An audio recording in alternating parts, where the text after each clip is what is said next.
Leading our bulletin this hour, the EFF is mourning the death of its Regional Deputy Secretary, Moshe Mphahlele. A statement released by the party's Gauteng leadership says Mphahlele was shot while engaging in a peaceful service delivery program, advocating for social housing in Alexandra yesterday evening. The party has condemned the shooting, saying there was no justification for the security company to use live ammunition at a peaceful protest. It has called for tough action against those responsible for Mphahlele's death. Patricia Fasachi, SABC News reporter, is at the family home and joins us live now. Patricia, of course, a difficult day for the Mphahlele family as they try to make sense of what happened.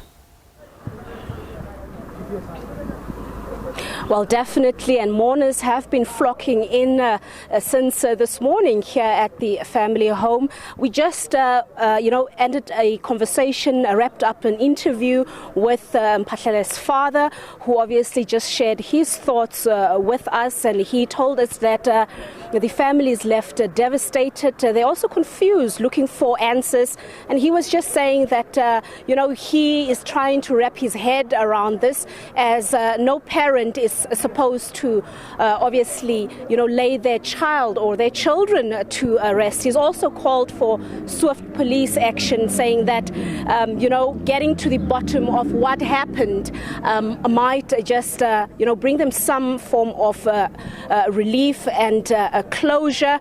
And just to give you a shot of what's happening outside the family home, a lot of economic freedom fighters who have come to obviously pay their respects, to come and sympathize with the family. Many of them, as I've already mentioned, obviously putting their support behind the family, calling for swift police action and justice. We also spoke to the MMC for Public Safety in the city of Johannesburg, that being Dr. Joaku, who gave us a whole scenario of what happened, and he says that how the whole incident took place is very questionable.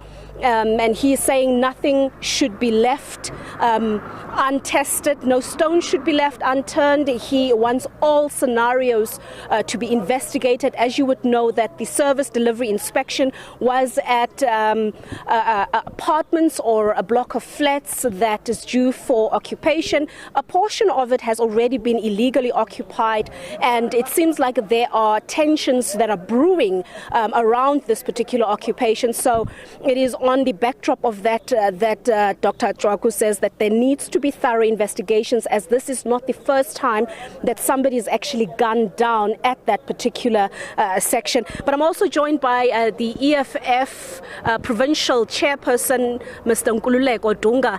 Just this hour, as the EFF, obviously we've seen these statements. You've been here with the family; they're devastated. But as we're moving forward, closing this day, what are your sentiments? The EFF, particularly in Gauteng, is extremely aggrieved and saddened at the untimely passing, obviously, of the Deputy Secretary of the EFF in the city of Johannesburg, and we've come here to send our condolences to the family. It's been a somber mood. It's been a sad day for all of us as we just try and apprehend as to what could have happened, and getting a lot of contradictory reports, either from particularly the security cluster, who still have a lot of accounting to do, in terms of their operation and how they handled the peaceful protests of the people of Alexandra and what 109. It's always extremely sad when revolutionaries and leaders of the EFF have to die as though they are criminals, when they were at the center of being doctors of society and advocating for the people that they serve. The community of Alex is deeply saddened as well, and they are looking for answers. They are looking for who's going to become the next leader to lead them.